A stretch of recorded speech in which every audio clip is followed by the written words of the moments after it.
Hello mga konsyaba, sagutin po natin ang tanong ng maraming OFW.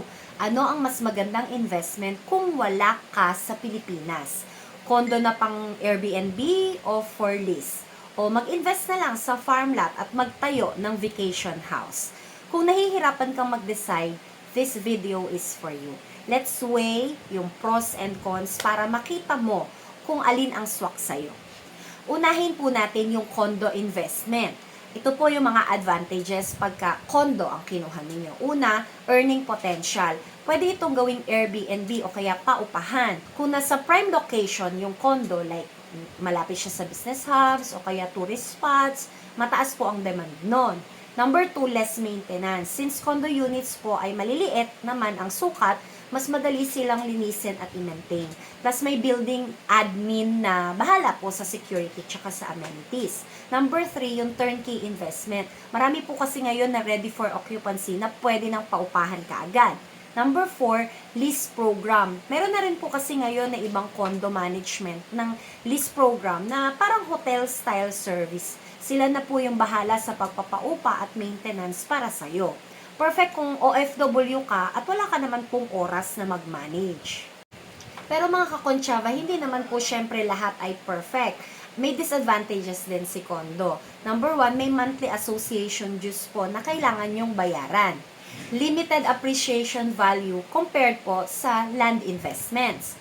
Pag hindi po prime ang location mo, baka mahirapan kang maghanap ng tenants. Ngayon, pag-usapan naman po natin yung farm lot investment with vacation house. Yung papatayuan mo siya ng vacation house.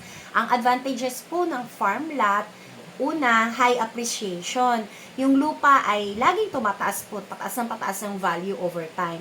Lalo na po kung nasa developing area kayo. Yung number 2, flexible use. Pwede kang magtayo ng farm vacation house for personal use. O kaya, pwede rin naman siya rental property. Number 3, legacy property. Ideal ito kung gusto mong mag-iwan ka po ng ari-arian para sa pamilya mo. Pero syempre, may mga challenges din. Ito naman po yung disadvantages ng farm lot para sa mga OFW. Mas mataas ang initial cost dahil may lupa ka na, magtatayo ka pa ng bahay o ng resort. Sumunod, maintenance ng lupa tsaka ng bahay. Hindi pwedeng wala kang caretaker dahil kailangan palagi nililinis ang farm. Kung hindi, mabilis mong papangit yung lugar at magiging mas mahal ang restoration. Hindi po agad-agad kumikita, lalo na kung nasa remote area po kayo. So, paano mo malalaman kung alin ang mas maganda? Ito po yung mga decision factors na kailangan mong i-consider. Una po sa budget. Kung limited po yung budget nyo, syempre mas practical kung condo. Kung may extra fund po kayo for construction tsaka maintenance, farm lot po ay good long-term option. Number 2, yung purpose. Gusto mo ba ng regular income? Condo po ang sagot doon. Kung gusto nyo po yung legacy property o weekend retreat, go for the farm lot. Number 3, management. Kung wala ka po sa Pilipinas, mas madali pong i-manage ang condo dahil may admin na tumutulong. Sa farm lot, kailangan mo ng trusted caretaker. Number 4, location. Sa condo, hanapin ang high-end areas. Sa farm lot, piliin ang lugar na malapit sa tourist spots or developing areas.